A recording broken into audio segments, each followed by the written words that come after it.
Chapter -6, Barbecue, by Minnow. We all ran towards the old church. It sits high on a cliff facing out to sea. Dad was on the deck in our secret garden, staring at the ocean as the barbecue crackled away. He was cooking kebabs. Our cat, Robot, was purring next to him. She was hoping to score some food, but was far too cool to let on. She's a tiny Abyssinian cat and looks like a lioness, so regal and full of wisdom. Our dog, on the other hand, is a mad-as-anything Labradoodle. His fur is white when it isn't dirty. That evening, Campese could hardly hide his joy at the smell of so much barbecue. He grinned at Dad, barely able to stop barking with excitement. I could almost hear him saying, "Can I have some? Can I? Can I?" When Sky and Ben arrived, Campese jumped up and put a paw on each of their shoulders as if to say, "Welcome." "Campese," said Dad. "Sorry, guys, he gets so excited. I'm Ethan, and you must be Sky and Ben." Ben and Sky shook hands with Dad as I wrapped my arms around my beloved dog and said, "You'll go and bite the Eye of Moron for us, won't you? And the stupid overlord." Campese wagged his tail and barked loudly, seeming to say yes. Mum suddenly appeared with Auntie Vanessa, Frank's mother. I gave her a hug. She's my dad's sister and my favourite aunt. Everyone said hello and shook hands. There was an awkward moment, and then Auntie Vanessa said, "Frank, you're all dirty." "Yeah, we had to bush bash." "No one else is covered in soot." "Well, the Frankster had to lead the way." "Please ask the Frankster to lead the way to the bathroom," said Auntie Vanessa. Frank pulled a face as he took us all inside. "Can we see the wishing chair?" asked Sky. "Yes," whispered two little voices. "Sure," I said, guiding everyone into the church. "Here you go," said Frank. The pulpit was up a little curved stairway. Sky went first, and before she could say anything, Six and Jemima were flying above the wishing chair, fully visible, oohing and ahhing at the fairies and angels I'd strung up on fishing line. "I love their wings," said Jemima, fluttering hers. "Oh, this one has pink ones just like mine." "Blue is better," said Six, soaring up to the church's ceiling. Jemima had her wild red hair cropped really short and looked like a pixie. Six had two frizzy little pigtails, but they were much shorter than Sky's long red plaits. "Careful," said Sky, "you might hurt something, or yourself, which is technically me, so take it easy." "Do you feel it when they hurt themselves?" I asked. "No, we're quite separate," said Sky. "They splintered away to avoid feeling my pain, so thankfully I don't have to feel theirs. Both of them do such wild things like crashing after speed flying." I pulled a face. "Ouch." Sky nodded. "If they lose any limbs or hit their heads too hard, it would have to affect me, seeing as they are my younger selves. Our grandmother's book explained everything, but we can't remember everything," said Ben. "It'd make sense," I said. "You can't lose your leg when you're 6 and then have a new one when you're 10. Sky nodded. "Be careful," she called to Jem and Six, who both blew raspberries at her and flew off, invisible again. "Okay," said Frank, "this is the real wishing chair, but the digital wishing chair in the Time Again game is way more interesting. Follow me." Frank stepped down from the pulpit and in behind some curtains. "Ta-da!" he said. "Minnow's gaming screen is perfect." Frank sounded excited. "Want to go?" I knew that he'd been itching to show Ben our beloved game. "Addicted much?" I asked. "You can talk," said Frank. "At least I have the decency to control myself," I said. "And wash your hands. I don't want soot everywhere." There was no reply. Frank and Ben had gone underground. All we could hear was the tipping and tapping of the game's controls. Sky shook her head. Ben could play computer games all day. "I can't really say anything," I said. "I'm just as addicted."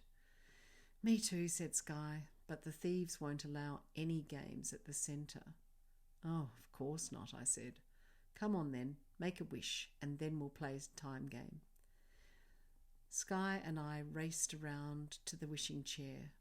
"I mustn't say what I'm wishing for or it won't come true. They're the rules, right?" I grinned. Jemima zoomed up to me and hovered in mid-air.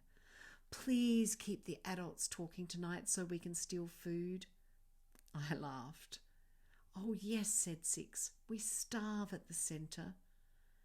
"You want me to permit thieves to sit at our dining table?"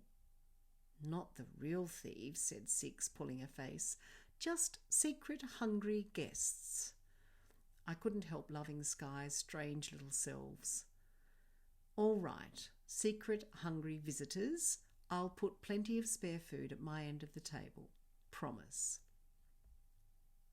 Chapter -5.5 Kidnapped by Minnow. We didn't get to play much time game before dinner. Mum had turned Dad's barbecue into a feast. After we'd finished our beast of a main course, Dad said, "You two should stay the night. It's silly to go back so late. You can go to school tomorrow with Minnow and Frank." "Absolutely," said Mum. "We'd be more than happy to keep you here, against your will." "We'll kidnap you," said Dad, laughing in a devious way. Sky smiled, but she looked anxious. "We're supposed to be back by 8:30. Dad looked surprised. "It's way past 8 and we've not even had dessert. I've named it Lemon Meringue Sky and Ben Pie." Frank and I groaned at Dad's joke. Sky stood up, looking frightened. "No, seriously, we have to go back." "Nonsense," said Dad. "Stay here. You're most welcome." It was Ben's turn to look worried. "The Baroness says that orphans can't have any sleepovers until they've recovered. I don't know. She's weird." Ben shrugged his shoulders and looked embarrassed. "How rude to call you orphans," said Mum. "So unnecessary." "And what does she want you to recover from?" asked Dad. "Grief," said Ben. "Grief," said Mum. "That can take years to get over." "We know," said Ben. "We lost Mum ages ago, and Dad said our grief would never go away, but it might become easier, or it might not." Ben looked down. "Isla and the Overlord want to cure us," said Sky. "Your father was right," said Dad. "You need to be gentle with yourselves and take your time." Mum looked fierce. "Isla thieves on a power trip. Leave her to me. I'll give her a call." "No, please, Mrs. Blackburn," said Sky. "It's Edie," said Mum. "No one calls me Mrs. Blackburn, although to the thieves I'm Dr. Blackburn, a specialist at the hospital, and they hate that." Dad laughed. "Oh, and that reminds me," he said. "I saw one of my mates today, and he said that you lot helped his son, Toby. Did Bug-Eye really threaten to punch him?" "Toby Whittaker?" asked Mum. "Isn't he in kinder?" "Didn't stop Bug-Eye," said Frank. "Right after he won an award for kindness," I added. "So wrong," said Dad. "The Baroness doesn't seem to think so," said Sky. "Oh, please call her the Eye of Moron," I said. "We do, and we put her into our computer game as well, with a disembodied heart." "The heart has a mouth and filthy diseased teeth," said Frank. Mum rolled her eyes. "I hope you don't tell anyone these things. They'll think you're disturbed." "I am," I said, laughing. "Me too," said Frank. Auntie Vanessa sighed. "Do you really think Tolkien would approve of Isla being given a name from one of his wonderful books?" Frank roared. "Yes! The Eye of Moron instead of the Eye of Mordor. He'd love it." "Come on," said Mum, looking at Ben and Sky. "We want you to stay. We'll say we all have an illness and that I think you'd better have the day off school, in my professional opinion." Ben's eyes lit up. "Really?" he asked. "Definitely," said Dad, pretending that he was going to vomit. "You'd better stay all weekend. You might be contagious." But we're supposed to go into isolation for the weekend, said Sky, because we cried during Minnow and Frank's song. What? Asked Mum. Long story, said Ben, but I think I'd rather have a sickness and stay here. Sky grinned. Are we really allowed to stay? Of course, said Dad. Frank, are you staying as well? Frank looked at his mother. Auntie Vanessa laughed. What do you think? She asked. The following morning we clambered up the huge tree right next to the church. Dad had built me a platform near the top, and we sat up there eating breakfast, scheming about how to get Sky and Ben away from the centre for good. Of course, Six and Jemima swooped in every so often to get food. This is great, said Sky, stretching out her arms. I haven't felt this relaxed for ages. Plus, I had the best sleep. I'm always awake at the centre. It's as if something has switched on in my brain and it won't turn off. I just lie there, terrified all the time. Me too, said Ben. The centre's like hell. Constant fear. You don't know what the thieves are going to do next. Frank shook his head.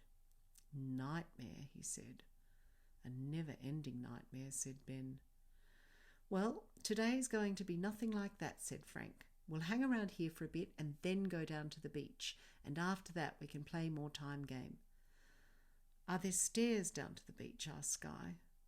Yeah, said Frank, but they're hopeless. We put some into the game, but trolls guard those. They're a bit of a nuisance, so we've got to fix the code. You can help if you like. Might as well do something useful while we're teaching you to code. Ben and Sky nodded. We've always wanted to learn. Frank grinned. We're the people to teach you. But you'll have to wear a beanie, I said. A beanie? Asked Sky. Frank grinned. I used to think that wearing a blue beanie would help the sky come into my brain, said Frank. I thought it would help me code. We all laughed. I was only 7, said Frank. I thought that the sky was God's mind. It seemed so big, like a domed hat for the planet. And when the sky was blue, I thought God was happy and would do the best coding. Ben laughed. I like your thinking. I was only 7, said Frank. So that's why we wear a blue beanie when we code, I said. Also, when we play, added Frank. Might as well get as much of the top dude's mind as we can. Fine by me, said Ben.